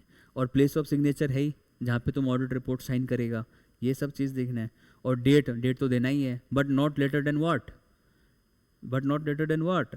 The date on which the auditor signs the report expressing in opinion on a financial statement is the date of an entity of the date of the auditor report। कौन सा डेट होता है? जिस दिन वो audit report sign करता है, ठीक है, जिस दिन वो ऑडिट रिपोर्ट साइन करता है। अब आ जाओ कारो रिपोर्टिंग पे 2020, ये बहुत इंपॉर्टेंट है। कारो क्लॉज 1 पहला क्या है? कारो किस पे लगता है पहले बताओ? कारो रिपोर्टिंग किस पे लगता है बताओ तो? 2020 कुछ मैटर्स आता है इसमें, इतना टेंशन मत लो, देखने में बड़ा है, कुछ नहीं है। कारो रिपोर्टिंग क्या है? कारो रिपोर्टिंग किस पे लगता है, किस पे नहीं लगता? बेसिकली बैंकिंग कंपनीज पे नहीं लगता, इंश्योरेंस कंपनीज पे नहीं लगता, एनपीओ कंपनीज पे नहीं लगता, स्मॉल कंपनीज पे नहीं लगता, 1% कंपनीज पे नहीं लगता, और वो कंपनीज पे नहीं लगता जिसका जो रेवेन्यू है 1 करोड़ से ज़्यादा है। ठीक है, लिखा हुआ है ना इसमें, देखो कहाँ पे है एलिजिबल कंपनीज। देखो if it is applicable to whole company including foreign company but not applicable to what? देखो banking company, insurance company, section 8 company, 1% company और a private limited company applicable, most important है ये। और a private limited company जिस अगर वो holding है subsidiary है जिसका पेड अप शेयर कैपिटल या रिजर्व 1 करोड़ से ज़्यादा नहीं है, including what? Revenue from discontinuing operation of how much? 10 crore. ठीक है, प्राइवेट कंपनी अगर है तो उसका पेड अप शेयर कैपिटल कितना है? 1 करोड़ से ज़्यादा है। और दूसरा चीज़ क्या बोला? दूसरा चीज़ क्या बोला? इनकम जो रेवेन्यू है इंक्लूडिंग द डिसकंटिन्यूइंग ऑपरेशंस के साथ वो 10 करोड़ से क्या है? ज़्यादा है। ठीक है, ये लिमिट याद रखना है। इस पर कारो रिपोर्टिंग नहीं लगता, कारो नहीं लगेगा। Banking, insurance, small company, 1% company और ये प्राइवेट लिमिटेड कंपनी, लिमिट याद रखना 1 करोड़ और 10 करोड़। पहला क्लोज क्या है? नॉन करेंट एसेट्स का। अब नॉन करेंट एसेट्स में क्या देखना है तुमको? वही बात कि क्या तुम उसका रेगुलर रिकॉर्ड्स मेंटेन कर रहा है कि नहीं। अगर रेगुलर मेंटेन कर रहा है तो क्या डिस्क्रिपेंसीज है वो तुमको रिपोर्ट करना है।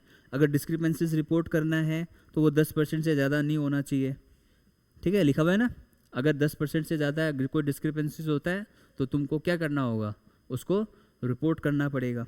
और जो तुम्हारा कोई एसेट्स है, जो प्रॉपर्टी प्लांट एंड एसेट्स है, वो बेनामी नहीं होना चाहिए, ब्लैक मार्केटिंग वगैरह से रिलेटेड नहीं होना चाहिए। अगर ऐसा कोई बेनामी एसेट्स होता है तो ऑडिटर उसको क्या करेगा? रिपोर्ट करेगा।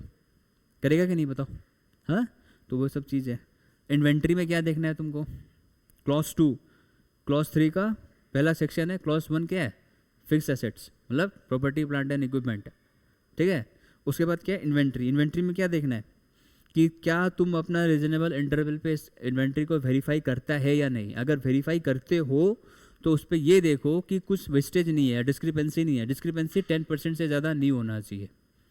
डिस्क्रिपेंसी अगर 10% से ज़्यादा दिखता है तो तुमको क्या करना होगा, रिपोर्ट करना पड़ेगा क्लॉज 2 में, ठीक है।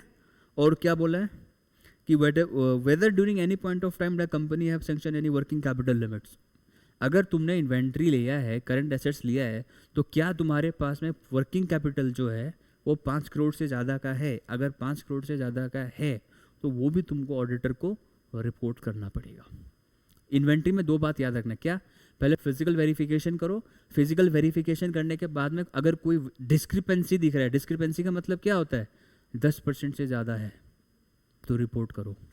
भाई देखो वेस्टेज हुआ है, अगर वेस्टेज हुआ है तो उसके बाद तुमको क्या करना है, क्या करना है, अगर वो देखो कि कंपनी ने कोई लोन वगैरह लिया है क्या, वर्किंग कैपिटल लोन कितना, 5 करोड़ से ज़्यादा अगर लिया है तो you have to disclose it in your auditor report. अब वर्किंग कैपिटल मतलब तुम स्टॉक स्टेटमेंट्स होता है ना, स्टॉक स्टेटमेंट्स होता है, वो मंगाओ।